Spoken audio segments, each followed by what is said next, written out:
After a luxury corporate gala, she was pregnant by the billionaire CEO. Then he avoided her publicly. Hadley Pierce was 27 and invisible by design. She'd been working as an administrative analyst at Shaw Digital Systems for 3 years, occupying a cubicle on the 14th floor of the glass tower on Market Street, right where the financial district bled into Soma. Her desk faced a window that looked out at the Bay Bridge when the fog cleared, which wasn't often.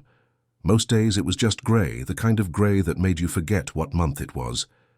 She lived alone in a one-bedroom walk-up in No Valley, the kind of place with hardwood floors that creaked and a radiator that clanked every time the heat kicked on. The building was old, built sometime in the 20s, back when San Francisco still felt like a real city instead of a tech campus. Her neighbors were mostly older, a retired teacher, a couple who lived there since the 80s, a guy who worked nights, and she only ever saw taking out his trash at odd hours. Hadley's life was small and predictable. She liked it that way. Coffee from the same cart on the corner of 24th and Noe every morning. The 33 bus that was always late. Lunch at her desk, home by 6:30. Weekends spent reading or walking to Dolores Park when the sun actually showed up. She didn't date much, didn't go out much, kept her head down at work and her headphones in on the commute. People at the office knew her as competent, quiet, the kind of person who got things done without needing recognition. She learned a long time ago that being unremarkable was safer than being seen. Except Declan saw her anyway. She didn't know when it started. Maybe it was the budget meeting in June when he'd asked her a direct question and actually waited for her full answer, instead of cutting her off like most executives did. Maybe it was the morning she'd been standing in the break room, waiting for the coffee to finish brewing, and he'd walked in, stood next to her without saying anything, just waited too. The silence hadn't been awkward. It had been something else. Or maybe it was all the times she'd felt his eyes on her during presentations, across the conference table, in the elevator when other people were talking, and he was just looking. Declan was 40, which she knew from the company website. CEO and founder, self-made, which was the word people used when they meant he'd gotten lucky with venture capital at the right moment in 2015 and hadn't screwed it up. He drove an Audi, dark grey. She'd seen it in the executive parking garage once, when she'd had to drop off documents after hours. He wore suits that fit the way expensive suits were supposed to fit, dark and clean, nothing flashy. His hair was starting to grey at the temples. He was tall, maybe 6'2", with the kind of presence that made rooms go quiet when he walked in. He was careful, controlled, the kind of man who didn't make mistakes, except he kept looking at her, and she kept looking back. The annual gala was mandatory for senior staff and select contributors, which apparently included her this year. She'd gotten the email in September, the kind of corporate communication that was phrased like an invitation, but absolutely wasn't optional. Black tie. Hotel Vitale, the one right on the Embarcadero with the water views and the rooms that cost more per night than her monthly rent. Hadley almost didn't go. She bought a dress at Nordstrom Rack. Black, simple, nothing that would make her stand out. Spent an hour on her makeup, which she never wore to work and felt ridiculous the entire time. She took a lift because the bus didn't run that late, and she wasn't about to show up sweaty from walking in heels. The gala was exactly what she expected. Too many people, too much noise, champagne she didn't want, appetizers on trays that servers kept offering like she couldn't see them herself. The ballroom had floor-to-ceiling windows overlooking the bay, the bridge lit up in the distance, fog rolling in like it always did after dark. She found a spot near the back by the bar, nursing a glass of wine she wasn't drinking. Watched the executives network, the senior managers laugh too loud, the admins cluster together like they were all thinking the same thing, that they'd rather be literally anywhere else. She was good at this, being present but not participating, visible but forgettable. Then Declan appeared next to her. Not walked up, not approached, just appeared like he'd been standing there the whole time and she'd only just noticed. "You hate this," he said, not a question. Hadley glanced at him. He wasn't looking at her, just staring out at the bay, hands in his pockets. His tie was loosened slightly, the only sign that maybe he hated this too. "I don't hate it," she said. "You're a terrible liar." She almost smiled, caught herself. "I'm just not great at..." This. She gestured vaguely at the room. Neither am I. You're the CEO. You're supposed to be great at this. I'm supposed to be a lot of things. The wine in her glass was warm. She'd been holding it too long. She set it down on the bar, the base making a soft clink against the wood. Declan turned to look at her then. Really look at her. Not the way he did in meetings where it was quick, controlled, something he could deny if anyone noticed. This was different. You look different tonight, he said. Different bad or different good? Just different. The bartender passed by, wiping down the counter, pretending not to listen. Someone laughed too loud across the room. The air conditioning hummed, barely keeping up with the crowd. I should probably go mingle, Hadley said. She didn't move, neither did he. Or, Declan said slowly, you could stay here. Her heart kicked against her ribs. She became suddenly aware of how close he was standing, close enough that she could smell his cologne. Something clean, faintly woody, not the kind of thing that lingered, but the kind that made you want to lean in. I don't think that's a good idea, she said. Probably not. You're my boss. I know. People will notice. They already have. That stopped her. She looked at him, really looked at him, and saw something she hadn't expected. Not confidence, not control, uncertainty. He looked like he was holding his breath, waiting for her to make a decision he couldn't make himself. The smart thing would have been to walk away, to thank him for the conversation, to go find someone safe to talk to leave early and take the bus home and pretend this never happened. Instead, she said, "There's a terrace upstairs." Declan's expression didn't change, but something shifted in his eyes. Is there? I saw it when I came in. Nobody's up there. He didn't answer right away, just looked at her like he was trying to figure out if she meant what he thought she meant. She did. Lead the way, he said quietly. The terrace was empty, exactly like she'd said. It was colder up here, the wind coming off the water sharp enough to make her shiver. The city spread out below them, lights everywhere, the kind of view that was supposed to be romantic but mostly just felt vast and indifferent. Hadley wrapped her arms around herself, suddenly aware that her dress was too thin, that she hadn't thought this through, that this was a mistake. Then Declan took off his jacket and draped it over her shoulders without asking. It was warm. It smelled like him. "Thank you," she said. He didn't answer, just stood next to her, close enough that their arms almost touched, staring out at the water. "This is a bad idea," she said again. "You keep saying that." "Because it's true." "I know." "So why are we here?" He turned to look at her. His expression was different now, something raw in it, something she'd never seen at work. "Because I've been thinking about you for 6 months, he said, "and I'm tired of pretending I'm not." Her breath caught. "Declan, you don't have to say anything," he said quickly. "If you want to leave, we'll leave. We'll go back downstairs and pretend this didn't happen, and on Monday everything will be exactly the same.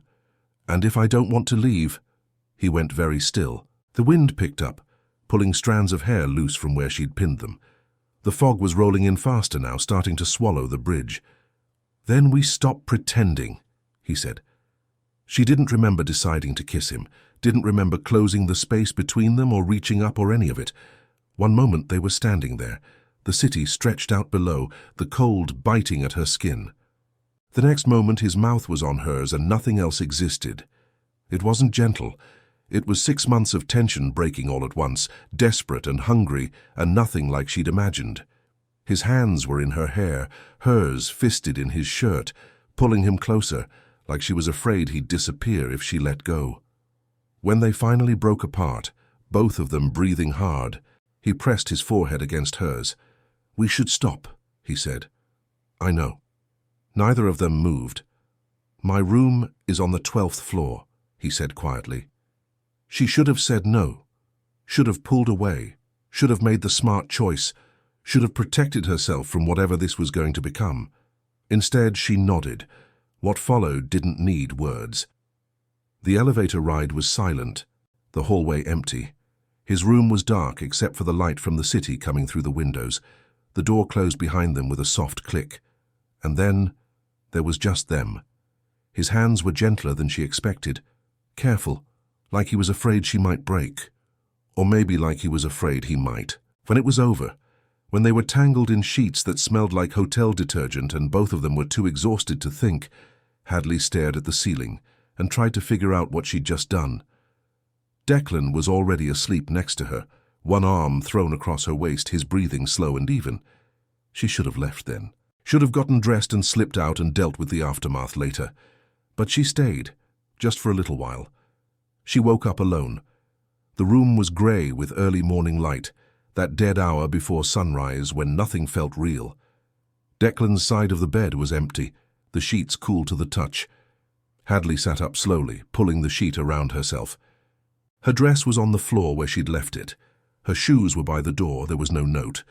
She got dressed quickly, her hands shaking slightly, the reality of what had happened starting to sink in. She'd slept with her boss, the CEO, at a company event, in a hotel room that probably cost more than she made in a week. She was an idiot. By the time she made it to the lobby, the sun was starting to come up over the bay, turning everything gold and pink and mockingly beautiful. She ordered a lift and waited outside, shivering in her dress, Declan's jacket still draped over her shoulders. She should have left it in the room. She didn't. The ride home was long and quiet. The driver didn't try to make conversation, which she was grateful for. When she finally got back to her apartment, the radiator was hissing, the morning light coming through the window harsh and unforgiving. Hadley dropped her bag on the floor. The jacket slipped from her shoulders and landed in a heap beside it. She didn't pick it up. Monday came too fast. Hadley spent the weekend in her apartment, mostly on the couch, staring at her phone like it might suddenly do something. It didn't. No texts, no calls, no acknowledgement that Friday night had even happened. She'd washed his jacket. Stupid, probably, but she couldn't just leave it crumpled on her floor smelling like his cologne and her regret. It was hanging in her closet now, wrapped in dry cleaner plastic she'd had lying around. She told herself she'd find a way to return it. Told herself she wasn't keeping it. She was keeping it. By Sunday night, she'd convinced herself that maybe it would be fine. They were adults. It had happened. They'd move past it. Be professional. Pretend it was just one of those things that happened at corporate events when the wine was free, and everyone was tired of performing. She was wrong. The 14th floor felt different on Monday morning. Or maybe she felt different. Either way, walking through the glass doors at 8:15 felt like stepping onto a stage where everyone already knew her lines except her. Her desk looked exactly the same. The Bay Bridge was grey in the distance, the coffee from the cart on 24th, and Noe had been burnt, like always. Everything was normal, except it wasn't. Hadley logged into her computer, opened her email and found 17 new messages. Most of them were the usual Monday garbage, meeting updates, system notifications, someone asking if anyone had seen the stapler from the supply closet. Nothing from Declan. She told herself that was fine, expected even. He was the CEO. She was an analyst. There was no reason for him to email her directly. By 10 o'clock, she'd checked her inbox 12 times. The morning meeting was in Conference Room B, the one with the broken thermostat that was always either freezing or suffocating. Today, it was freezing. Hadley wrapped her cardigan tighter and took her usual seat near the back, next to Marcus from accounting, who always smelled like cigarettes even though the building was non-smoking. Declan walked in at exactly 10:15. She felt it before she saw him, that shift in the room's energy, everyone sitting up a little straighter, conversations cutting off mid-sentence. He was wearing a charcoal suit, crisp white shirt, no tie. His hair was slightly damp, like he'd showered right before coming in. Their eyes met for exactly half a second. Then he looked away, not a glance, not a flicker of recognition, just away, like she was part of the wall. Hadley's stomach dropped. The meeting was about Q4 projections, something she normally would have paid attention to since it directly affected her department's budget. Instead, she spent 45 minutes staring at her notepad, writing nothing, listening to Declan's voice without hearing a single word. He didn't look at her again, not once. When the meeting ended, everyone filed out in the usual chaotic shuffle, people checking their phones, complaining about their next meeting, asking if anyone wanted to grab lunch later. Hadley stayed in her seat, pretending to review her notes, waiting for the room to empty, waiting for him to say something.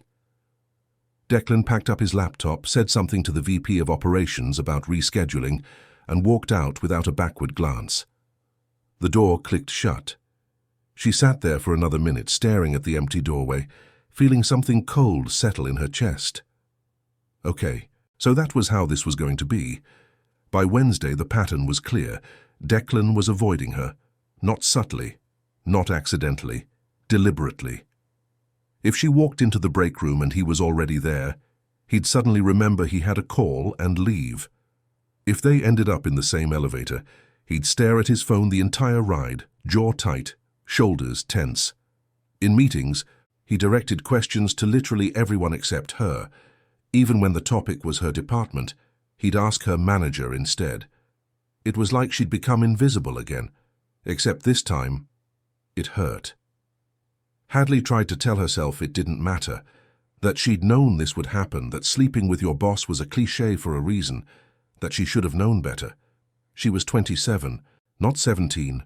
She knew how the world worked, but knowing something and feeling something were different things. By Thursday, she stopped going to the break room, brought lunch from home, a sad turkey sandwich she'd made at midnight because she couldn't sleep, and ate at her desk while everyone else went out. She started taking the stairs instead of the elevator. Left the office at exactly 5:30, before the executives usually left, so she wouldn't risk running into him in the parking garage. She was making herself small again, disappearing on purpose. It was easier that way. Friday afternoon, she felt it. Not the nausea. That came later. First, it was just this weird awareness, like her body knew something her brain hadn't caught up to yet. She was sitting at her desk, staring at a spreadsheet that needed updating, and suddenly everything felt wrong. The fluorescent lights were too bright, the hum of the air conditioning too loud. Her skin felt hot and cold at the same time. Hadley pushed back from her desk and headed to the bathroom, moving fast but not running, trying not to draw attention. The women's restroom on 14 was always empty in the afternoon, which was the only reason she made it to a stall before throwing up. Nothing dramatic, just her body rejecting the burnt coffee and the half-eaten sandwich, and apparently her entire life. She sat on the floor for a minute after. The tile was cold. Had been cold since 1987, probably. The grout permanently stained no matter how much the cleaning crew scrubbed. Someone had written, "Call for a good time" on the stall door in Sharpie. Facilities had tried to remove it, but you could still see the ghost of the letters. Her hands were shaking. She told herself it was just stress, bad coffee, the sandwich she'd left in her bag too long yesterday before eating it. She told herself a lot of things. The weekend was worse. Saturday morning she threw up again.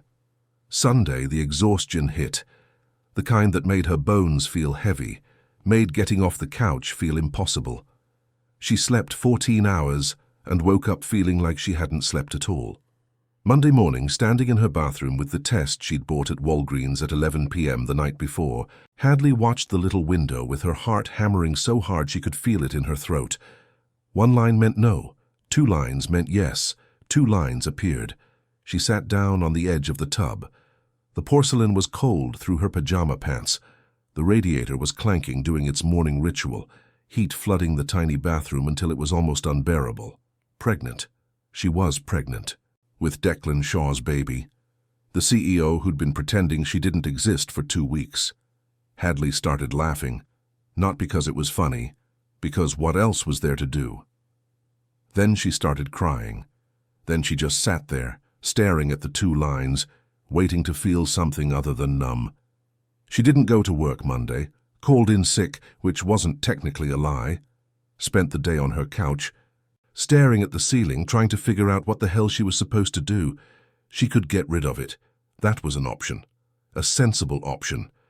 She was 27, single, living paycheck to paycheck in a 1-bedroom walk-up with a radiator that didn't work half the time.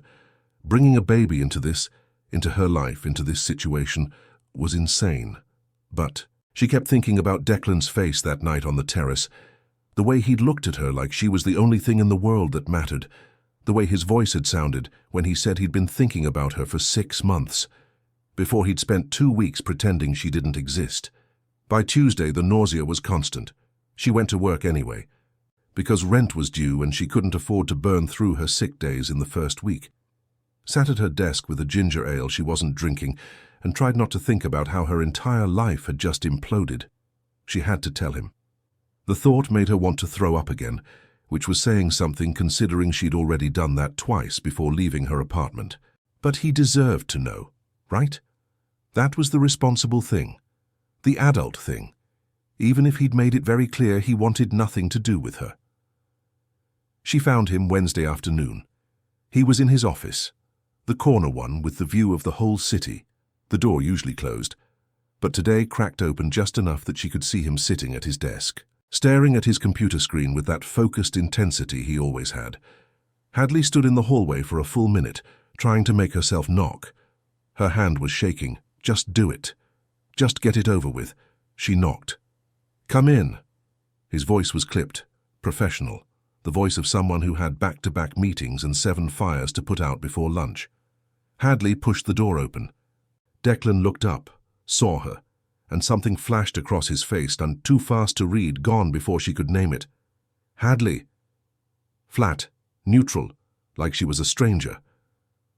What can I do for you? She stepped inside and closed the door behind her. The click echoed louder than it should have. I need to talk to you, so she said. I have a meeting in 10 minutes. This won't take long. He stared at her for a moment, then gestured to the chair across from his desk. The chair was expensive leather, the kind that was supposed to be comfortable but just felt cold. She didn't sit. I'm pregnant, she said. The words came out flat, factual, like she was reporting quarterly numbers. Declan went very still. The silence stretched. 5 seconds. 10. 20. You're sure? He said finally. I'm sure. Another silence. He looked down at his desk, at nothing in particular, his jaw working like he was trying to figure out what to say. When did you... Monday. And it's... He stopped, started again. It's mine. Not a question, a statement, but the way he said it. Careful, controlled, like he was trying very hard not to sound like he was asking, made her chest tighten. Yes. He nodded slowly, still wasn't looking at her. Okay, he said. That was it. Just okay. Hadley waited for more. For a question, a reaction, anything. Nothing came. That's all you're going to say? Her voice came out sharper than she'd intended. Okay. Declan finally looked up at her. His expression was unreadable. That CEO mask he wore in board meetings, in press conferences, whenever he needed to look like he had everything under control. What do you want me to say, Hadley? I don't know. Something. Anything. This is... He stopped, ran a hand through his hair, the first crack in the facade. This isn't something I was planning for. You think I was.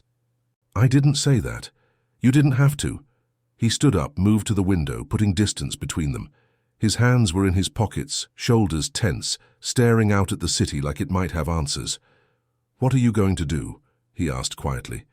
The question landed like a punch. I don't know yet. Do you need... He stopped again. Everything he said came out wrong, like he was reading from a script he hadn't rehearsed. Do you need anything? Money for... Whatever you decide. Money. He was offering her money. I don't want your money, Declan. Then what do you want? She didn't have an answer for that. Or maybe she did, but saying it out loud would make her pathetic. She wanted him to turn around, to look at her, like he had that night on the terrace. To not treat her like a problem that needed solving. I wanted you to know, she said finally. That's all. He turned then, finally looked at her, and for just a second, she saw something in his face. Fear, maybe, or regret. Something raw and real. Then it was gone. I appreciate you telling me, he said. Formal, distant, like she was a stranger. Hadley felt something inside her crack. Not break, just crack. Enough to let the cold in. Right, she said. Of course. She turned to leave. Hadley... She stopped, hand on the doorknob.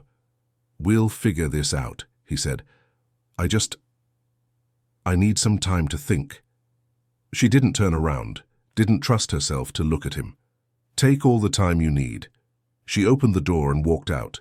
Behind her, she heard his office door close. The sound was final. The next 2 weeks were a masterclass in avoidance. Declan didn't just ignore her, he erased her. Meetings got rescheduled if she was on the invite list. Emails that used to go to her entire department now went to everyone except her. When she had to present budget updates in the weekly ops meeting, he delegated someone else to run it. Said he had a conflict. Said it twice. He was lying both times. Hadley knew because she saw him. In the hallway outside Conference Room B, talking to someone from legal. Just standing there, checking his watch, waiting for her presentation to be over so he could go in after. He saw her see him. Turned around and walked the other direction. She stopped trying to make sense of it. Stopped trying to figure out what she'd done wrong beyond the obvious. Getting pregnant, telling him about it, existing in his general vicinity. The rejection was clear. The message was clear. He wanted nothing to do with her. Fine. She could work with that. The nausea got worse, not just mornings anymore. All day this constant low-grade queasiness that made everything feel slightly tilted. She kept oyster crackers in her desk drawer, the cheap kind from Safeway that came in the red box. Ate them one at a time during meetings, trying to look casual about it, like she just really loved stale crackers. Nobody asked, or if they noticed, they didn't say anything. Except Sienna from HR. They were in the bathroom on Thursday, the one on 12, because the one on 14 had been out of order all week, and nobody could figure out why.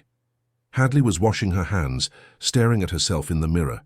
She looked tired, pale, the kind of pale that came from throwing up 3 times before 9 a.m. "You okay?" Sienna asked. She was reapplying lipstick, the kind of bold red that Hadley could never pull off. "You've been looking kinda rough lately." "I'm fine." "You sure? Because you've been in here a lot." Hadley grabbed a paper towel. The dispenser was broken, only giving out one at a time, so she had to pull 3 times to get enough to dry her hands. "Just a stomach thing," she said. "For 2 weeks?" "It's stubborn." Sienna capped her lipstick, dropped it in her bag. Gave Hadley a look that was too knowing, too careful. "If you need to talk to someone," she said slowly, "HR is confidential, just so you know." Hadley's stomach dropped. She knows, or she suspects. Either way, it was only a matter of time before other people started asking questions. Started doing math. Started remembering that she'd been at the gala. That Declan had been at the gala.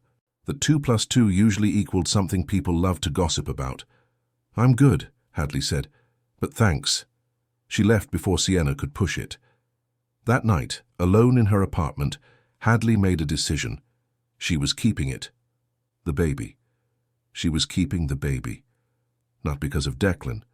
Not because she thought he'd suddenly transform into someone capable of showing up. But because sitting on her couch at 9 p.m. on a Thursday, eating cereal for dinner because cooking felt impossible, she realized she wanted this. It was terrifying, financially insane, probably the worst decision she'd ever made, but she wanted it. She called her mom. They hadn't talked in 3 months, not because of any big fight, just because that was how it was with her mother. Distance. Silence. The occasional text on birthdays. The phone rang 4 times before she answered. "Hadley?" Her mom's voice was cautious. "Is everything okay?" "I'm pregnant." Silence. Then, "Oh." Just, "Oh." Not congratulations. Not who's the father. Not are you okay, just oh. "I'm keeping it," Hadley said, filling the silence because her mother wasn't. "I know it's not ideal, and I know I'm doing this alone, but I wanted you to know." "Alone?" Her mother's voice sharpened. "What about the father?" "He's not involved." "Not involved or not interested? Does it matter?" Another silence. Hadley could hear the TV in the background. Some crime show her mother always watched. Could picture her sitting in the same recliner she'd had for 15 years, the one with the permanent dent from where she always sat. "It matters if he's going to pay child support," her mother said finally. Of course. Of course, that's where her mind went. "I'm handling it," Hadley said. "You're 27, Hadley. You work in admin. How exactly are you going to handle a baby?" "I'll figure it out. Like you figured out college.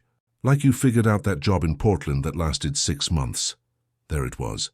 The reminder that Hadley had always been a disappointment. Never quite good enough. Never quite getting it right. I have to go, Hadley said. Hadley, she hung up.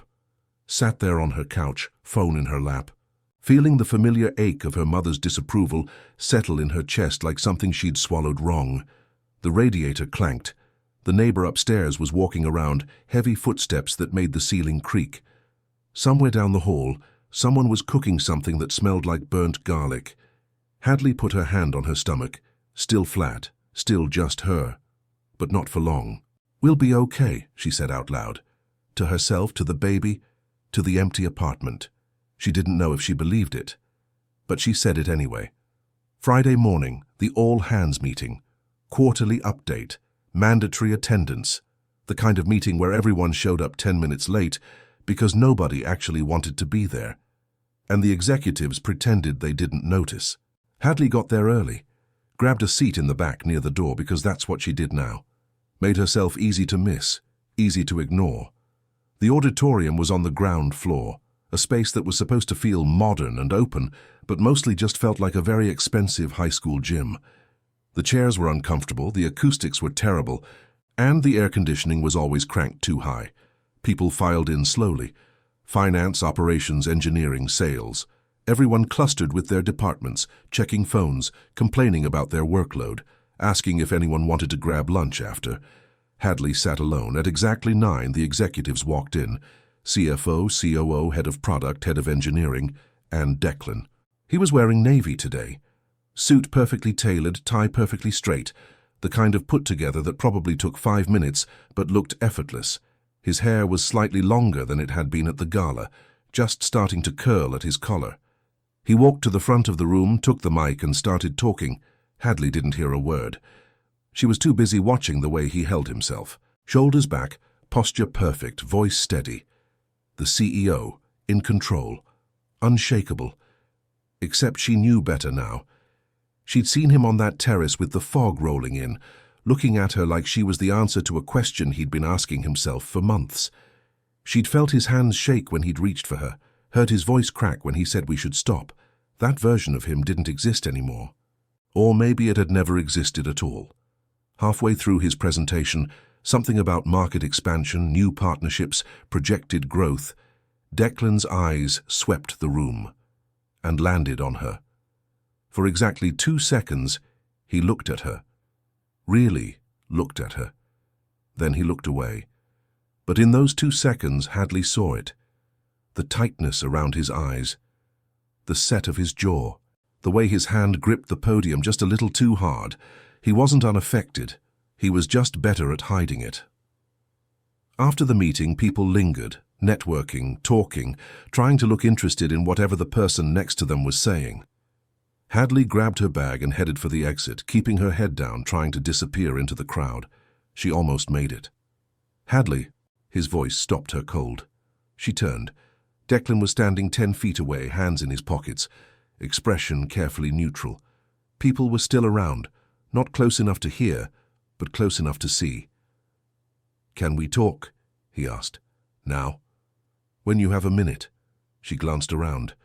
A few people were looking, not staring, just noticing. The CEO talking to a random analyst. Nothing scandalous. Just unusual. "Your office?" she asked. "Conference room D, 10 minutes. He didn't wait for an answer. Just walked away, already pulling his phone out, already moving on to the next thing. Hadley stood there for a second, her heart doing something complicated in her chest. Then she headed for the elevator. Conference room D was on 15. The small one, the one nobody liked because it didn't have windows and the table was too big for the space. It always felt claustrophobic, like the walls were too close. Declan was already there when she arrived, standing by the table, scrolling through his phone. He looked up when she walked in. "Close the door," he said. She did. The click echoed. For a long moment, neither of them said anything. He put his phone down. She stayed by the door, keeping distance between them, her bag still on her shoulder like she might need to leave in a hurry. "I've been thinking," he said finally. "That's a start." He almost smiled. Almost. I owe you an apology, he said, for how I've been handling this, or not handling it. Okay. That's it? Just okay. What do you want me to say, Declan? That it's fine, that I understand. I don't know. Neither do I. He ran a hand through his hair, messing up the perfect styling. It was the most human thing she'd seen him do in weeks. This isn't easy for me, he said quietly. You think it's easy for me? No, I know it's not. He looked at her then, really looked at her, and she saw something in his face she hadn't expected. Guilt. I'm sorry for avoiding you, for making this harder than it needs to be. Why did you? Because I didn't know what to say, because every time I saw you, I just... He stopped, shook his head. I panicked, and that's not an excuse. It's just the truth. Hadley set her bag down on the chair, crossed her arms, tried to keep her voice steady. I'm not asking you to be excited about this, she said. I'm not asking you to suddenly want to play house, but I'm asking you to not treat me like I'm invisible. I know. Do you? Because for the last 2 weeks, you've acted like I don't exist. And I get it. This is complicated, but I'm still a person. I still work here. And I can't do this if every time you see me, you look like you want to be anywhere else. He flinched. Actually flinched. You're right, he said. I know I am. So what do we do? Hadley laughed. No humor in it. Just exhaustion. I don't know, Declan. You're the CEO. You figure it out. She grabbed her bag. Wait. I have work to do. Hadley, please. She stopped. Hand on the doorknob. Didn't turn around. I need time, he said, to figure out what this means. What I'm supposed to do. Take all the time you need. But I don't want you to think... He stopped. Started again. I don't want you to think I don't care. She turned then, looked at him, saw the truth in his face. He did care. Maybe not the way she wanted him to, but he cared. It didn't make it hurt less. I'll see you around, she said. She opened the door and walked out. Behind her, she heard him say her name one more time. She kept walking. That afternoon she left work early, told her manager she had a doctor's appointment, which wasn't technically a lie. She'd made one for next week. First prenatal visit. She was supposed to bring someone with her. She'd be going alone.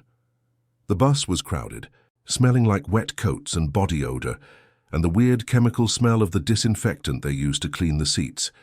She stood near the back, holding onto the pole, trying not to think about the conversation with Declan, trying not to replay his face, the guilt in his voice. He was trying. It wasn't enough, but it was something. When she got home, her apartment felt too quiet. She turned on the TV just for noise, some cooking show she wasn't watching. Made herself eat something, crackers, cheese, an apple she'd bought last week that was starting to go soft. Her phone buzzed. A text from an unknown number. This is Declan. Got your number from HR. Hope that's okay.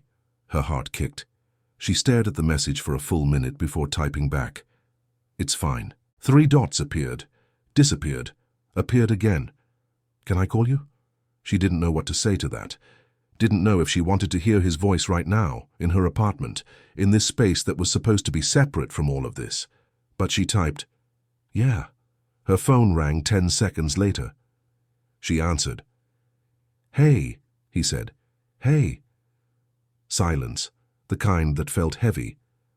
I meant what I said earlier, he said finally, about the apology, about all of it. Okay. And I want to do better, be better, I don't know how. Hadley closed her eyes, leaned back against her couch. The fabric was scratchy, worn thin in places. She'd bought it used 3 years ago from someone on Craigslist. Neither do I, she said quietly. More silence. My first meeting is Thursday, she said. Prenatal appointment, 9 a.m. Do you want me to come? The question surprised her. Do you want to come? I think I should. Not I want to. I should. It wasn't what she wanted to hear, but it was honest. Okay, she said. I'll text you the address. Okay. Neither of them hung up. Hadley? Yeah? I really am sorry. She believed him. That was the worst part. She believed him, and it still didn't fix anything. "I know," she said. They sat there in silence for another moment, her in her apartment with the TV on mute, him wherever he was, both of them trying to figure out how to exist in this new reality. Finally, she said, "I should go." "Right, yeah, I'll see you Thursday." Thursday. She hung up, set her phone on the coffee table. The apple she'd been eating sat there, one bite taken out of it, already turning brown. She didn't finish it. Thursday came with rain, not the dramatic kind, just that constant San Francisco drizzle that made everything grey and slick and vaguely depressing. Hadley stood at the bus stop on 24th and Church, watching water bead on her jacket, checking her phone every 30 seconds even though she knew what time it was. 8:15. The clinic was in the Mission, on Valencia between 16th and 17th. She'd picked it because it was close to a BART station, because the reviews online were decent, because the website said they took her insurance, not because it was convenient. Nothing about this was convenient. Declan had texted at 7 a.m., still good for 9. She'd typed back, "Yeah, meet you there, no good morning, no how are you feeling, just logistics," which was fine, better than fine. She didn't need him pretending to care about things he didn't actually care about. The 33 bus pulled up, 10 minutes late, like always. She climbed on, tapped her Clipper card, found a seat near the back. The bus smelled like wet fabric and coffee, and something sour she couldn't identify. A guy near the front was on a call, talking too loud about some problem with his landlord. Nobody told him to keep it down. Hadley stared out the window and tried not to throw up. The clinic was exactly what she expected.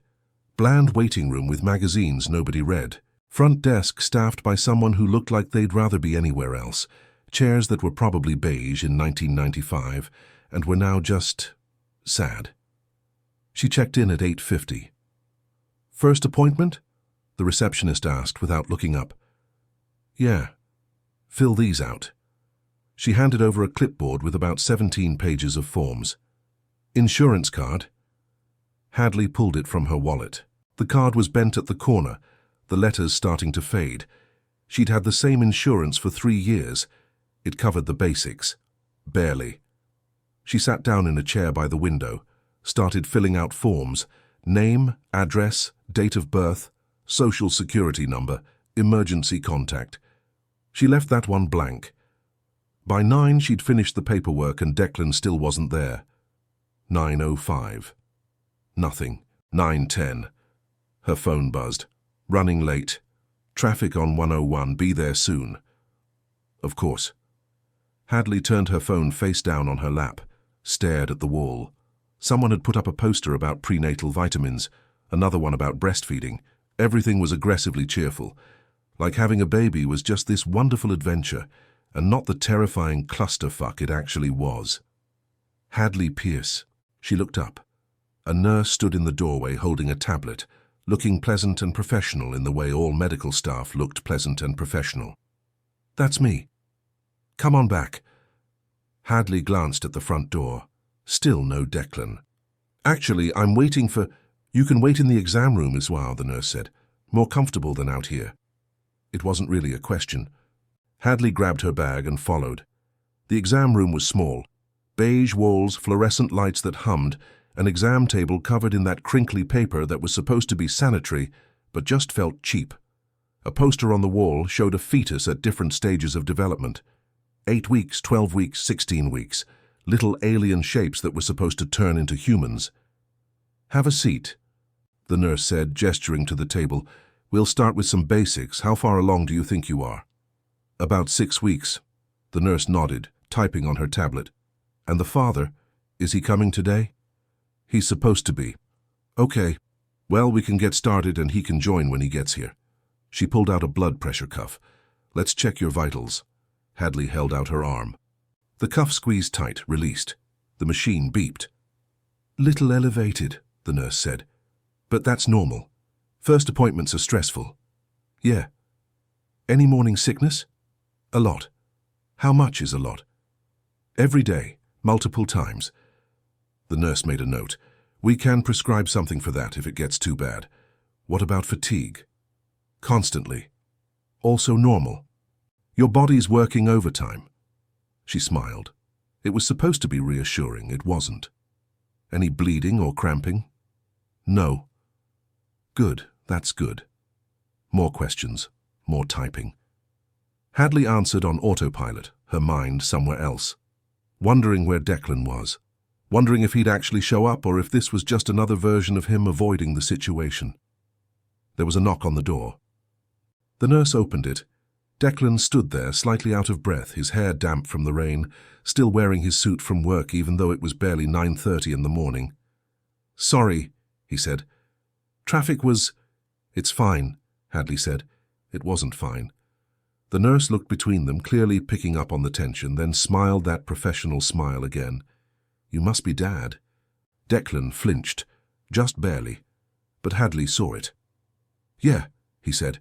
The nurse gestured to the chair in the corner. "Have a seat. We're just finishing up vitals, then Dr. Morrison will be in." Declan sat, hands on his knees, posture rigid, looking like he'd rather be in a board meeting with investors who hated him. The nurse finished her notes. "Okay, you're all set. Doctor will be in shortly." She left, closing the door behind her. Silence. The fluorescent lights hummed. Somewhere down the hall, someone was crying. Not loud, just this quiet, steady sobbing that leaked through the walls. "Sorry I was late," Declan said finally. "You said that already." "Right." More silence. Hadley picked at the edge of the paper covering the exam table. It tore easily, leaving a little jagged edge that she kept making bigger without meaning to. "How are you feeling?" he asked. "Pregnant." I know what you meant." He exhaled slowly, ran a hand through his hair, leaving it sticking up slightly. She'd never seen him look this uncomfortable, not in meetings, not when she'd told him about the pregnancy. This was different. This was real. "I don't know what I'm supposed to say," he admitted. "You don't have to say anything. That doesn't feel right either." "Welcome to the last month of my life." He almost smiled. Almost. Another knock. The door opened. A woman in her 50s walked in, grey hair pulled back, glasses on a chain around her neck, the kind of calm, steady presence that probably put most people at ease. "Hi, I'm Dr. Morrison." She shook Hadley's hand first, then Declan's. Sat down on the rolling stool, pulled up Hadley's chart on the computer. "So, first pregnancy?" "Yeah." "How are you feeling?" "Nauseous, tired, kind of like I got hit by a truck." Dr. Morrison nodded. "That's about right for 6 weeks. The first trimester is rough. Your body's adjusting to a lot of hormonal changes." She turned to Declan. "How about you? How are you doing with all this?" He looked caught off guard by the question, like nobody had thought to ask him how he felt. He trailed off. "It's a lot. That's normal too." She turned back to Hadley. "Okay, let's take a look. We'll do an ultrasound today just to confirm dates and make sure everything looks good. Sound okay?" Hadley nodded. Dr. Morrison pulled over the ultrasound machine. Older model, screen slightly yellowed, the kind of equipment that worked but had definitely seen better days. "This is going to be cold," she warned, squeezing gel onto Hadley's stomach. It was cold, shockingly cold. Hadley inhaled sharply. "Sorry." Dr. Morrison pressed the wand against her abdomen, moving it slowly, eyes on the screen. The image was grainy, black and white, mostly just static. Then something appeared, small, a blur, a flicker. "There we go," Dr. Morrison said. "See that?" Hadley stared at the screen. It didn't look like anything, just a blob, a tiny, flickering blob. "That's the heartbeat," Dr. Morrison said, adjusting the wand slightly. The flickering became clearer, fast, steady, strong heartbeat. "That's good." Hadley couldn't look away. That was real. That was actually real. She glanced at Declan. He was staring at the screen too, his face unreadable. But his hands were gripping his knees, knuckles white. "Based on measurements, I'd say you're about 6 weeks, 3 days, Dr. Morrison said. Due date would be around." She did some mental math. Early June. June 7th, if we're being specific. June, that was soon, that was real. "Everything looks good," Dr. Morrison said, pulling the wand away, wiping the gel off Hadley's stomach with rough paper towels that smelled like disinfectant. I'll print you out a copy of the ultrasound. We'll want to see you back in 4 weeks for your next appointment." She left the room, presumably to get the printout. Hadley pulled her shirt down, sat up. Her hands were shaking slightly. "You okay?" Declan asked. "Yeah, That was real." "Yeah. Like, actually real. I know." She looked at him. He was still pale, still gripping his knees like he might fall off the chair if he let go. "You saw it, right?" she asked. "The heartbeat?" "I saw it. And what? And what are you thinking?" He was quiet for a long moment. When he finally spoke, his voice was different, quieter, more honest. "I'm thinking this is the most scared I've been in my entire life." She almost laughed. Would have, if it wasn't also the truest thing he'd ever said to her. "Yeah," she said. "Same." Dr. Morrison came back with the printout. A small black and white image on glossy paper, the blob barely visible, the date and time stamped in the corner. "Here you go," she said, handing it to Hadley. "See you in 4 weeks. Front desk will get you scheduled, and if anything comes up, bleeding, severe cramping, anything that feels wrong, call us immediately." "Okay." Dr. Morrison shook both their hands again, gave them that professional smile and left. Hadley stared at the ultrasound. It still just looked like a blob, but it was her blob. "Can I—" Declan gestured at the printout. "Can I see it?" She handed it to him. He held it carefully, like it might disintegrate if he breathed wrong. Stared at it for a long time without saying anything. "That's—" He stopped. "That's ours." "Yeah, I made that." He looked up at her, something like wonder in his face. "We made that." "We did." He kept staring at the picture. Hadley watched him, watched the way his expression shifted. Fear, still, but something else too. Something she couldn't quite name. Finally, he handed it back to her. "Thank you," he said. "For what?" "For letting me be here." She didn't know what to say to that, so she just nodded. They left the exam room together, checked out at the front desk, scheduled the next appointment. The receptionist handed Hadley a folder full of pamphlets about pregnancy, nutrition, what to expect, all of it overwhelming and useless and somehow necessary. Outside, the rain had stopped. The street was still wet, puddles reflecting the grey sky, that after-rain smell mixing with exhaust from the cars on Valencia. "I can give you a ride," Declan said, "if you want." "I'm good. Bus is right there." "Hadley?"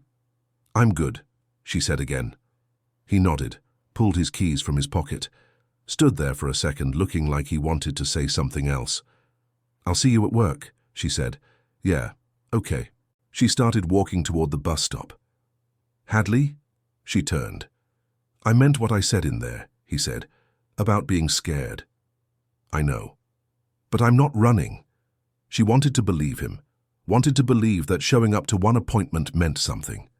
That seeing a flickering heartbeat on a grainy screen had changed something fundamental.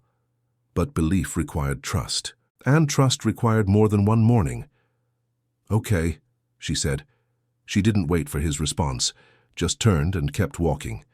Behind her, she heard his car door open, close, the engine starting. She didn't look back. The bus ride home was quiet, less crowded than the morning, just a handful of people scattered throughout. Hadley sat by the window, the ultrasound printout still in her bag, feeling the weight of it like it was something precious. Her phone buzzed, a text from Declan, "Thank you for today." She stared at it for a long time, didn't respond. When she got home, she pulled the ultrasound from her bag, stood in her kitchen, staring at the tiny blob that was supposed to turn into a person. She put it on her fridge, held it there with a magnet shaped like the Golden Gate Bridge that she'd bought at a tourist shop 5 years ago, and never used for anything. The blob stared back at her. "Hi," she said quietly. The apartment was silent. The refrigerator hummed. Outside, someone was shouting about parking. A car alarm went off, stopped, went off again. Hadley touched the ultrasound one more time, her fingers leaving a small smudge on the glossy paper. Then she turned away and made herself eat something. The crackers from the box in her cupboard tasted like cardboard. She ate them anyway. 3 weeks passed in a kind of limbo. Declan tried. That was the thing. He actually tried. He texted her most days. Nothing deep. Just checking in. How are you feeling? Did you eat? Let me know if you need anything. The kind of messages that were technically thoughtful but felt like items on a to-do list. Check on pregnant employee. Done. He stopped avoiding her at work. Didn't go out of his way to talk to her, but he didn't actively flee anymore either. Progress, maybe. Or just the bare minimum of human decency. Hadley didn't know which. The nausea was getting worse. She'd taken to keeping a plastic bag in her desk drawer just in case. Had used it twice. The second time, Quinn from marketing had walked by and definitely noticed but was polite enough to pretend she hadn't. It was a Tuesday in late November when everything fell apart. The executive team was hosting a company-wide town hall, quarterly results, new initiatives, the usual corporate theatre designed to make everyone feel included in decisions that had already been made. It was in the main conference room on 3, the one with the exposed brick and the floor-to-ceiling windows overlooking the Embarcadero. Mandatory attendance. Hadley got there 5 minutes early, grabbed a seat in the middle, not too visible, not too hidden. The room was filling up fast. People grabbing coffee from the station in the back, clustering with their teams, checking phones while pretending to network. She'd worn a cardigan that was getting tight around the middle. Nothing obvious yet, but she could feel it. The way her clothes fit different. The way her body was changing in ways she couldn't control. Declan walked in with the rest of the leadership team. Navy suit, white shirt, no tie. He looked tired. She'd noticed that lately, at the shadows under his eyes, the tightness around his mouth, like he wasn't sleeping. The presentation started. CFO talked about revenue. COO talked about operational efficiency. Head of product talked about the roadmap for next year. Then Declan stood up. "I want to talk about culture," he said. The room went quiet. Culture was code for layoffs or restructuring or some other bad news dressed up in corporate speak. "We've grown a lot in the last 2 years," Declan continued, "and with growth comes growing pains. We need to make sure we're building something sustainable, something that lasts." Hadley watched him talk, watched the way he commanded the room without even trying, the way people leaned forward, paying attention, wanting to believe whatever he was selling. He was good at this, being the CEO, being in control. "Which is why we're implementing some changes," he said. "Starting next quarter, we're restructuring several departments, making them leaner, more efficient."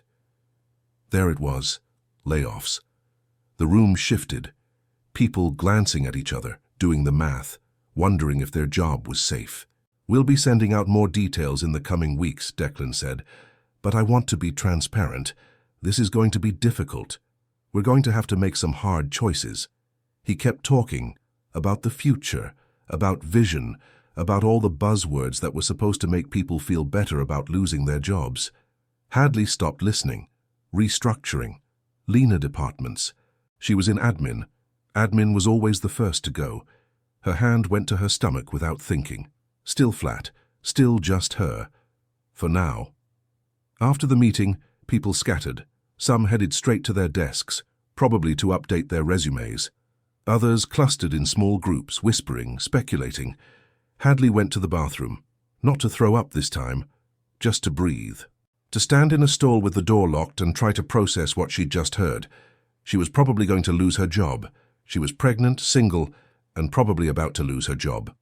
The bathroom door opened. Voices. 2 women from sales, talking in that careful way people talked when they thought they were alone but weren't sure. "Can't believe they're doing this right before the holidays. Typical. They never care about timing. Heard admin is getting hit hard." Hadley's stomach dropped. "Makes sense, I guess. They're always overstaffed." "Someone told me they're cutting like 30%. Jesus." The voices faded as they left. The door swung shut. Hadley stood there, staring at the stall door. Someone had carved "fuck this place" into the paint. She agreed. She pulled out her phone, opened her text with Declan, started typing. "Did you know about the layoffs when—" Deleted it. Started again. "Were you planning to tell me?" Deleted that too. She put her phone away, walked out of the bathroom, went back to her desk, tried to work, couldn't. By 4 o'clock, she couldn't sit still anymore. The office felt suffocating. Everyone was on edge, conversations hushed, people staring at their screens without actually working. Hadley grabbed her bag and left, took the stairs down 14 floors because waiting for the elevator felt impossible. Walked out onto Market Street where the afternoon was grey and cold, the kind of November day that made you remember summer was a myth. She started walking. No destination, just movement. Up Market toward Castro, past the rainbow crosswalks and the vintage shops and the bars that were already starting to fill up even though it was a Tuesday. Up the hill until her legs burned and her breath came short. She ended up at Dolores Park. It was mostly empty, too cold for the usual crowd. A couple of people walking dogs. A guy on a bench reading a book, hunched against the wind. The grass was wet, the skyline barely visible through the fog rolling in. Hadley sat on a bench near the tennis courts, pulled her jacket tighter. Her phone buzzed. Declan. Where are you? She stared at the message. Didn't answer. Another buzz. Your manager said you left early. Are you okay? Still didn't answer. Hadley. Please. She typed back, I'm fine. 3 dots appeared immediately. Where are you? Dolores Park. I'm coming. Don't. The dots appeared, disappeared, appeared again. Too late. Already on my way. She should have left, should have gotten up and taken the bus home before he got there. But she was tired. Tired of running. Tired of pretending everything was fine when it clearly wasn't. So she stayed. Declan showed up 20 minutes later. She saw him before he saw her. Walking up the path from 19th Street, still in his suit, completely out of place among the dog walkers and the joggers, and the people who actually belonged in a park on a Tuesday afternoon. He spotted her, made his way over, sat down on the bench next to her without asking if it was okay. For a minute, neither of them said anything. You walked out of a meeting, and he said finally, I left work early, there's a difference. Your manager was worried. My manager can deal with it. Hadley. When were you going to tell me? She turned to look at him. About the layoffs. He went still. It's not finalized yet. That's not an answer. I was going to tell you. When? After you fired me. After I had to find out in a company-wide meeting like everyone else. You're not getting fired. How do you know that? Because I won't let it happen. She laughed. No humor in it. Right, because that's not a conflict of interest at all. I don't care. You should. People are going to notice if the pregnant analyst is the only one in her department who keeps her job. Let them notice. Easy for you to say. You're not the one people are going to talk about. He ran a hand through his hair, left it sticking up. What do you want me to do, Hadley? Tell me. Because I'm trying here, and it's never enough. I want you to be honest with me. I am being honest. No, you're being careful. There's a difference. She pulled her jacket tighter. The wind was picking up, cold and sharp. You show up to the appointment, you send me texts, you make sure I'm not getting fired, but you're not actually here, you're just performing, going through the motions. That's not fair, isn't it? I'm doing the best I can. Are you? She turned to face him fully now. Because from where I'm sitting, it looks like you're doing the bare minimum to not feel guilty. He flinched. You think I don't feel guilty? I think you feel guilty about the wrong things. What's that supposed to mean? It means you feel guilty about avoiding me at work, about not calling enough, about all the surface-level stuff. She paused. But you don't actually want this. You don't want the baby. You're just trying to do the right thing because that's who you are. And I get it, I do, but I can't. Her voice cracked.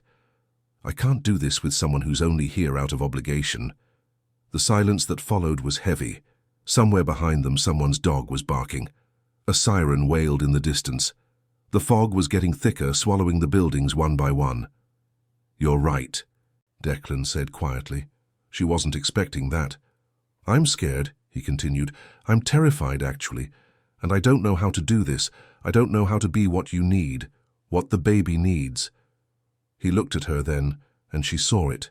The fear, the vulnerability, all the things he kept locked down. But you're wrong about one thing. What? I do want this. His voice was rough. I want this so badly it keeps me up at night. Because wanting it means admitting I could lose it, that I could fuck it up, that I already am fucking it up. Hadley felt something crack open in her chest. Then why? Because I watched my father do this, he said. The absent dad thing, the guy who showed up to one soccer game a year and thought that was enough, who paid for everything but was never actually there. He looked away. I swore I'd never be that person. And now I'm looking at this situation, and I'm terrified I'm going to be exactly that person. So don't be. It's not that simple. Yes, it is. She reached over, grabbed his hand, made him look at her. You show up, you keep showing up, even when it's hard, even when you're scared. That's it, that's the whole thing. What if I'm not good at it? Then you figure it out, we figure it out together. He stared at her, and then slowly he nodded. Okay. Okay? Yeah, okay. He squeezed her hand. I'm in. For real this time, not just going through the motions. Actually in. She wanted to believe him. Wanted to believe that one conversation in a park could fix everything, but belief was built, not given. Prove it, she said. How? I don't know. That's the point. You have to figure it out. He nodded again. Didn't let go of her hand. They sat there in silence, watching the fog roll in, the city disappearing piece by piece. When Hadley got home that night, there was a text waiting. Declan. I meant what I said, I'm in. Another text came through while she was reading the first. And you're not getting laid off. I already talked to your manager. Your position is safe.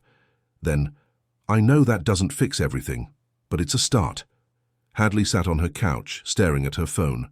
Typed back, thank you. 3 dots appeared. Don't thank me. You're right. I need to do better. I will do better. She didn't respond. Just set her phone down. Looked around her small apartment with the creaky floors and the clanking radiator and the second-hand couch from Craigslist. In 6 months, there would be a baby here. In her life. Their life. She put her hand on her stomach. Still flat. Still just her. But not for much longer. The next morning at work, Declan did something unexpected. He sat next to her in the weekly ops meeting. Not across the table. Not at the head where he usually sat. Right next to her, in the chair that had been empty because nobody wanted to sit that close to the CEO. He didn't announce it, didn't explain it, just sat down like it was the most natural thing in the world. People noticed. Of course they noticed. But he didn't seem to care. When the meeting ended, he walked out with her. Down the hall past the elevators, all the way to her desk. Lunch today? He asked. What? Lunch. Do you want to get lunch? With you? Is that weird? Kind of, yeah. Okay, we'll make it not weird. He checked his watch. 12:30. There's that place on Folsom you mentioned once, the one with the good sandwiches. She'd mentioned that 4 months ago. In passing, in a conversation she didn't think he'd been paying attention to. You remember that? I remember a lot of things. Something in his tone made her chest tighten. Okay, she said. 12:30. Okay. He walked away, not back to his office, just away, disappearing into the maze of cubicles like a normal person. Hadley sat down at her desk, opened her email, tried to focus on work. Her hand kept drifting to her stomach. They went to lunch. It was awkward at first. Both of them trying too hard to make small talk, the conversation stilted and weird. But somewhere between ordering their sandwiches and finishing them, it got easier. He asked about her childhood. She asked about his. He told her about his father, the absence, the resentment. She told him about her mother, the disappointment, the distance. We're kind of a mess, she said. Yeah, he agreed. But maybe that's okay. You think? I think nobody knows what they're doing. They just pretend they do. She smiled. Actually smiled. When did you get wise? I'm not wise. I'm just scared enough to be honest.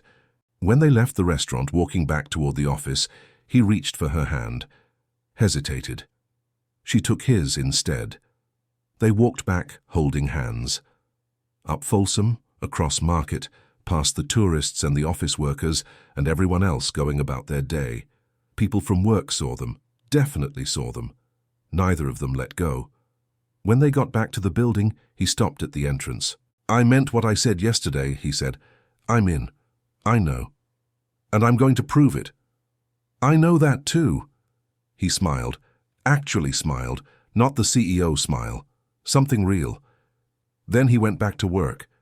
And so did she. That night, Hadley got home to find a package outside her door. Plain brown box, no return address. She brought it inside, opened it. Inside was a pregnancy book. What to expect when you're expecting. Dog-eared and highlighted, used. And a note in Declan's handwriting. Found this at a bookstore in Hayes Valley. The woman working there said it saved her life during her first pregnancy. Figured we could use all the help we can get. Dee Hadley sat on her couch holding the book, reading the note over and over. The radiator clanked. The neighbor upstairs was walking around. Outside, the city hummed. She opened the book to the first marked page, started reading. 6 months later. The nursery wasn't perfect. The crib was from IKEA, assembled at 2 in the morning by Declan, who'd insisted he didn't need the instructions and then absolutely needed the instructions. The walls were pale yellow, not the soft buttery color Hadley had wanted, but close enough because the paint store had been out of stock, and she'd been too tired to care. The rocking chair was second-hand, bought from a woman in Bernal Heights, who'd used it for 3 kids and swore it was magic. The cushion had a stain that wouldn't come out, but it was comfortable, which mattered more. It was late May. The fog hadn't lifted yet today, typical for San Francisco, the grey pressing against the windows of Hadley's apartment. Declan's apartment now too, technically, since he'd moved in 3 weeks ago. Not officially. His name wasn't on the lease. Half his stuff was still in boxes stacked in the corner of the bedroom, but his toothbrush was in the bathroom. His coffee mug was in the sink. His jacket was on the hook by the door. He was here. Hadley sat in the rocking chair, the magic one, 8 months pregnant and exhausted in a way that sleep didn't fix. Her back ached. Her feet were swollen. She couldn't see her toes anymore. The baby kicked, hard, right against her ribs. "I know," she said quietly. "I'm uncomfortable too." The apartment was quiet. Declan had gone out to grab food, tacos from the truck on 24th that she'd been craving for 3 days straight. He'd been gone 20 minutes. She missed him already, which was new. Missing someone. Wanting them around. 6 months ago she would have laughed at that. At the idea of Declan Shaw being the person she wanted around most. But here they were. It hadn't been perfect. Nothing about the last 6 months had been perfect. There'd been fights, real ones, yelling and slamming doors, and both of them saying things they regretted. About money, about space, about his mother who'd shown up unannounced and made everything awkward. About her mother who still hadn't visited even once. About fear. Always about fear. But they'd figured it out. Or they were figuring it out. Present tense, ongoing. Declan had been at every appointment, every single one. He'd seen the ultrasounds at 12 weeks, 16 weeks, 20 weeks, had held her hand when they found out it was a girl, had cried, actually cried, when the doctor said everything looked healthy. He'd gone with her to birthing classes at the hospital on Potrero, the two of them sitting on mats that smelled like disinfectant, learning how to breathe through contractions. He'd been terrible at it. Made jokes to cover how scared he was. She'd loved him for it anyway. He'd read the pregnancy book, cover to cover. Highlighted sections, asked questions, worried about things she hadn't even thought to worry about. He'd shown up. Every day. In small ways and big ways, he'd shown up. Work had been complicated. People talked, of course they talked. The CEO dating, living with, an analyst in admin, the power dynamics, the optics. Hadley had offered to quit. He'd refused to let her. They'd gone to HR together. Disclosed the relationship. Dealt with the paperwork and the awkward conversations and the sideways looks from people who thought they had opinions about other people's lives. She'd gotten promoted 2 months ago. Not because of Declan. He'd recused himself entirely from the decision, but because she was good at her job and the new operations manager had noticed. People still talked. Probably always would. She'd stopped caring. The front door opened. "I got the tacos," Declan called, "and the woman at the truck said to tell you congratulations, and also that you have good taste in food." Hadley smiled, tried to stand up from the rocking chair. Failed. Tried again. Declan appeared in the doorway of the nursery, paper bag in hand, looking at her struggling. "Need help?" "I've got it." She didn't have it. He set the bag down, walked over, held out his hand. She took it, let him pull her up. Stood there for a second, off balance and huge and feeling like a whale. "You okay?" he asked. "I'm enormous." "You're pregnant." "Same thing." Not even close. He kissed her forehead. Quick, casual, the kind of gesture that had become normal in the last few months. Easy affection. Small touches. She leaned into him, or tried to. The baby was in the way. "She's kicking again," Hadley said. "Yeah?" Declan put his hand on her stomach. Waited. The baby kicked, right under his palm. His face did that thing it always did. Wonder and fear mixed together. Still weird. That there's a person in there. That we made a person. We definitely made a person. They stood there for a moment, his hand on her stomach, her hand over his, the baby moving between them. "I'm scared," he said quietly. "I know. Like, really scared. Me too. But we're doing this. We're doing this." He kissed her again. Longer this time. Then pulled back, grabbed her hand, led her to the kitchen. The tacos were good. Al pastor. The kind that dripped grease and was probably terrible for her, but tasted like heaven. They ate at the small table by the window, the one that barely fit 2 people and definitely wouldn't fit 3 once they added a high chair. They'd figure it out. "My mom called," Hadley said between bites. "Yeah? She wants to visit, after the baby comes." "That's good, right?" "Maybe. I don't know." She wiped salsa from her chin. She said some stuff about wanting to be a better grandmother than she was a mother. "How do you feel about that?" Hadley thought about it. 6 months ago she would have been angry, bitter. Now she just felt tired. "I feel like people deserve second chances," she said, "even when they don't deserve them." Declan nodded, didn't push it. That was another thing she'd learned about him. He knew when to push and when to just sit with something. Later that night, after the tacos were gone and the dishes were washed and the sun was finally setting over the city, Hadley stood in the nursery again. Everything was ready. Clothes folded in drawers, diapers stacked on the changing table, a mobile hanging over the crib, tiny stars that were supposed to glow in the dark, but she hadn't tested yet. Ready as they could be anyway. Declan came up behind her, wrapped his arms around her, or tried to, the baby making it logistically complicated. "You good?" he asked. "I'm terrified." "Same. But also excited." "Yeah. Also that." She leaned back against him, felt his heartbeat through his shirt. Steady, reliable. "Thank you," she said. "For what?" "For showing up. I should be thanking you." "For what?" "For letting me." She turned in his arms. Awkward, clumsy, but she managed it. Looked up at him. Saw the man who'd avoided her in hallways 6 months ago. Who'd offered her money instead of showing up. Who'd been so scared he'd almost run. He was still scared. But he'd stayed anyway. "We're going to be okay," she said. "You think?" "I think we have to be.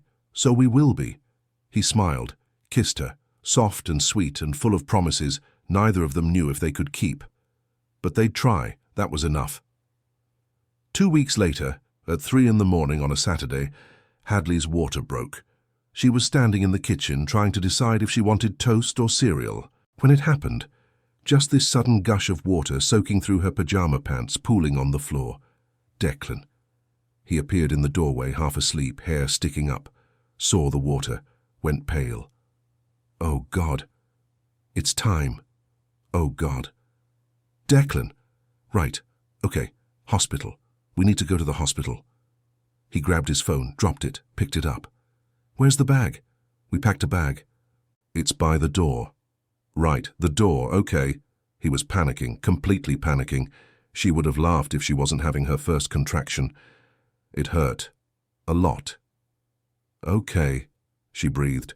"Okay, we're doing this. We're doing this." They made it to the hospital. Barely. Declan ran 2 red lights and almost hit a parked car. Hadley didn't mention it. She was too busy breathing through contractions that were coming faster than they were supposed to. The hospital was chaos. Bright lights and nurses and people asking questions she couldn't focus on answering. Declan held her hand through all of it. Didn't let go, not once. Labor was 14 hours. 14 hours of pain and exhaustion and moments where Hadley was certain she couldn't do it. Couldn't keep going, but she did. And at 5:47 p.m. on a Saturday in early June, their daughter was born. Small and red and screaming, perfect, the nurse placed her on Hadley's chest, warm and slippery and real, so real. "Hi," Hadley whispered. "Hi, baby." She looked at Declan. He was crying, not hiding it, just crying, staring at their daughter like she was the only thing in the world that mattered. "We made that," he said. "We did. She's perfect. She is." The baby stopped crying, opened her eyes, dark and unfocused, looking at nothing and everything. "What's her name?" the nurse asked. They'd argued about names for weeks, couldn't agree, had a running list of maybes, and almost that kept getting longer but never getting shorter. Hadley looked at Declan. He looked at her. "Maren," Hadley said. "Her name is Maren." Declan nodded. "Maren Shaw." "Maren Pierce Shaw," Hadley corrected. He smiled. Maren Pierce Shaw. The nurse wrote it down, made it official, made it real. 3 days later, they brought Maren home. The apartment felt different with her in it. Smaller, fuller, like all the empty spaces had suddenly found their purpose. Declan was terrified of everything.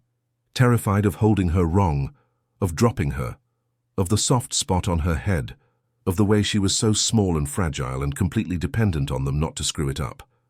"What if I'm bad at this?" he asked at 2 a.m, holding Maren while she slept, afraid to move. "Then you get better at it," Hadley said. "What if I don't?" "You will." "How do you know?" "Because you showed up. That's the hardest part. The rest we'll figure out." And they did. Slowly, messily, one day at a time. Maren cried. A lot. They took turns walking her around the apartment at 3 a.m, bouncing and shushing and Googling, "Why won't my baby stop crying?" on their phones. They were exhausted. Both of them. The kind of exhausted that made everything harder than it needed to be. But they were doing it. Together. 1 month in, Hadley woke up to find Declan already awake, sitting in the rocking chair with Maren asleep on his chest. The sun was coming up, grey light filtering through the windows, the fog starting to lift. He was crying, quietly. Just tears running down his face while he held their daughter. "Hey," Hadley said softly. "You okay?" He looked up, smiled. "Yeah, I'm good. Just..." He looked down at Maren. "I was thinking about my dad, about how he missed all of this, and I don't understand how you missed this." Hadley got up, walked over, sat on the arm of the chair. "You're not him," she said. "I know. You're here, you're showing up. That's what matters. I want to be good at this. You are good at this. I dropped a bottle yesterday. Everyone drops bottles. I forgot to burp her and she spit up everywhere. That's what babies do." He laughed, soft and tired and full of love. "We made a person," he said. "We did. And she's perfect." "She is." Maren stirred, made a small sound, settled back to sleep. Declan kissed the top of her head. Hadley put her hand on his shoulder, and they sat there, watching the sun come up over the city, their daughter asleep between them, imperfect, exhausted, scared, but together. And that was everything. Final message. Sometimes love doesn't arrive the way we expect it to. Sometimes it comes wrapped in fear and uncertainty and mistakes we can't take back. Sometimes it takes two people who don't know what they're doing and asks them to figure it out anyway. But showing up, even when it's terrifying, even when you don't have the answers, that's what matters. Not perfection, not having it all figured out. Just showing up, every day for each other, for the life you're building together, and trusting that love isn't something you find, it's something you choose, every single day. What moment in Hadley and Declan's story resonated most with you? The struggle, the fear, or the choice to keep showing up despite everything? Your participation means a lot to the channel. Please share your thoughts in the comments. Thank you so much for watching until the end. If you enjoyed this story, don't forget to subscribe to the channel, leave a like, and comment your thoughts. Your participation is very important to us. See you next time.